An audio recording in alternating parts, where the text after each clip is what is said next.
folks, this is Paul. Welcome to the channel. I was just doing some sloppy playing there to give you a sense of what this guitar is sounding like again.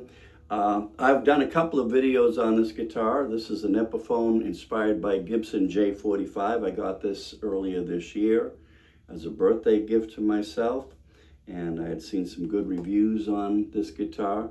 But when I got it, I was frustrated with it, and I didn't like the sound at all. And I was really frustrated because my expectations were pretty high for it, I guess. Maybe that's what the problem was. But anyways, I put some videos out there about this before, and this is a follow-up again. I think I'm getting this thing to sound the way I want it to sound. I've got it plugged into my Fishman Loudbox Mini, and there's no effects on it. The reverb is turned down to 0 and the chorus is turned down. So what you're hearing is just amplification coming from the amp. And basically, the jury is still out of my brain about this guitar. I like Epiphones. I've had good experience with Epiphones in the past. I've owned a couple of Epiphone electric guitars. I had a couple of Epiphone SGs that I really, really loved, and they were great instruments. I've got a couple of Les Paul Studio Epiphones, which again, they're quality instruments. So for acoustic, I wanted to try the Epiphone inspired by Gibson J-45. So here it is. Now, some of the things that I've done to get the sound that I was hoping to get from it, and I think it's getting there. I'm starting to feel a little bit more comfortable with the way this guitar sounds, and I'm becoming a little happier with it. But it's been a process for me. I've had this guitar since March. Now we're in August, the middle of August, and I think finally it's getting to the point where I think I can work with this, hopefully. And let me just recap a couple of things that I did when I first got it. Again, I was disappointed with the sound. I thought it was kind of dead, and I wasn't happy with the way it felt. I think the action was a little bit high, but that's to be expected. You know, when you get a guitar, you probably should have a good setup put into it. So that's the first thing I did, was I brought it to my local place where I have my guitars set up, and I had the full professional setup done on the guitar. And they did lower the action for me, and they did some fret work, and you know, so that's been done. So the setup has been done. They put a new set of strings on it. I thought maybe that would help immensely. It helped a little bit, but it still wasn't giving the sound that I wanted to get from it. It sounded dead to me. It sounded like it was dead. So I put the video out there, and then I got some comments, and I do read your comments, and I do like to reply to them, and I get some good information. So when I first put out some of the things that I wasn't happy about this guitar, I did get some feedback from the people that watched the videos, and a lot of it was pretty useful, you know, and it was all helpful as far as I'm concerned. Any type of feedback I get, I pay attention to it, I listen to it, and a lot of it was very helpful. So one of the first things I did was I took off the pickguard. As you can see, there's no pickguard. Now, this guitar is a good quality instrument. It's a solid Sitka top, and it's mahogany sides and back, and it's well built. It's a good quality instrument, scallop bracing. As far as an instrument goes, this is a good, well-built instrument. So that's not the problem with, you know, it's a cheap guitar. This is not a cheap guitar. It's not a Gibson, it's not $3,000, but this is still not a cheap guitar.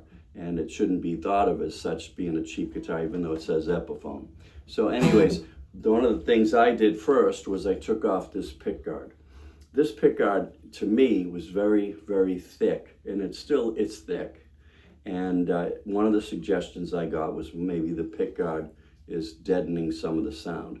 So I took the pickguard off, and if you need to get your pickguard off, all you do is you get a hairdryer on low heat, and you kind of heat it up a little bit, and gently, very, very gently, get something like I used a plastic type of spatula type of thing, and I was gently able to pry it off, and then I had to clean up the excess adhesive on there. But this is, to me, a very thick pickguard, and it's not like the teardrop shape. This is from I guess the original 1945 J-45 guitar by Gibson. That's the kind of pickguard they had on it.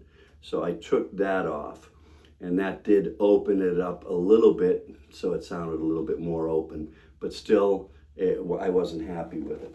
So then I got some suggestions to perhaps try some different strings. So I put a set of the Elixir Polyweb acoustic strings. These are coated strings, so I put them on the guitar, and these strings cost probably about $17–18. They're pretty expensive, and I tried them based on a recommendation that I was getting in the comments. You might want to try some new strings, and this was suggested. So I put these on, and it sounded a little deeper than what had been on there, but I didn't like the sound. And not only that, but I had never played with like coated strings, coated acoustic strings before, so I did not like the feel that I was getting from these strings.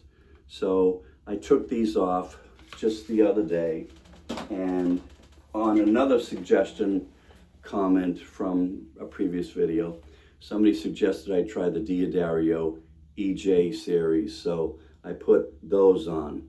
So these are the 80/20 bronze strings, and they do sound a little brighter, so I'm happier. I'm happier with the brightness of those strings.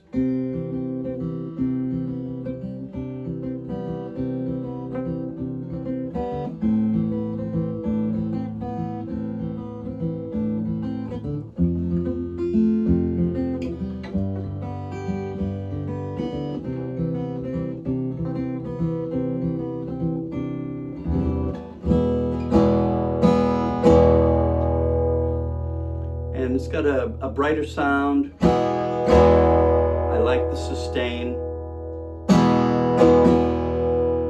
And that's another thing I did based on some feedback. I got a lot of comments that I had to open it up. And so one person suggested that I blast this thing with some vibration, some sounds, and some music. So I did that. I watched a video from another old-time YouTube guy called The Silly Mustache. He's in England. His name is Andy. He's got a great channel. And I watched his suggestion from a video he'd done a few years ago about opening up a guitar. And he said he just left his guitar out in the studio area, and he kind of put some studio monitors at it. And he blasted some noise at it. I did that, and that seemed to help a little bit. So essentially, I think we're getting somewhere with this guitar. So ultimately what I did though, since I wasn't happy with this guitar for a while, and I was so frustrated, the only solution I could think of at the time was to go out and get, through a comment that I also got on the YouTube, was somebody said you should try the Banner, the 1942 Banner series Epiphone inspired by Gibson Custom Shop.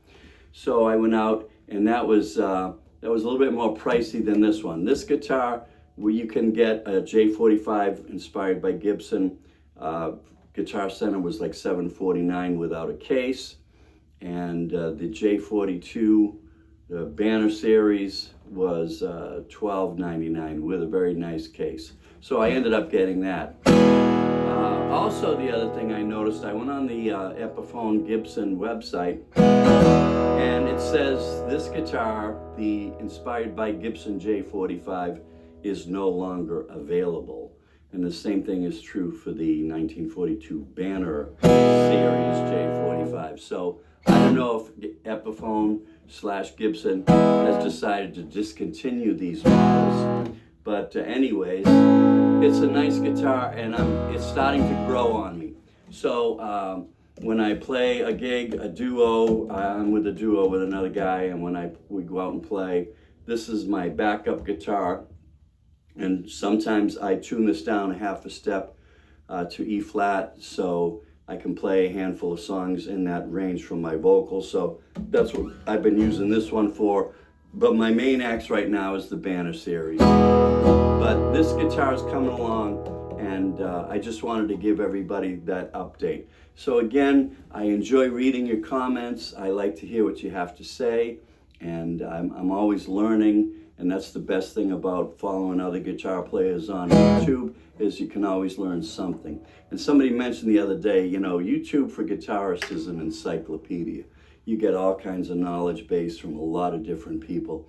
And like any type of advice you get, some of it you can just leave it over there and don't worry about it if it doesn't apply to you or you don't think it's going to work. And sometimes you might pick up something. So I like sharing what I learn about guitars, and I like hearing from you. So if you like the video, please like and subscribe. And thanks for watching.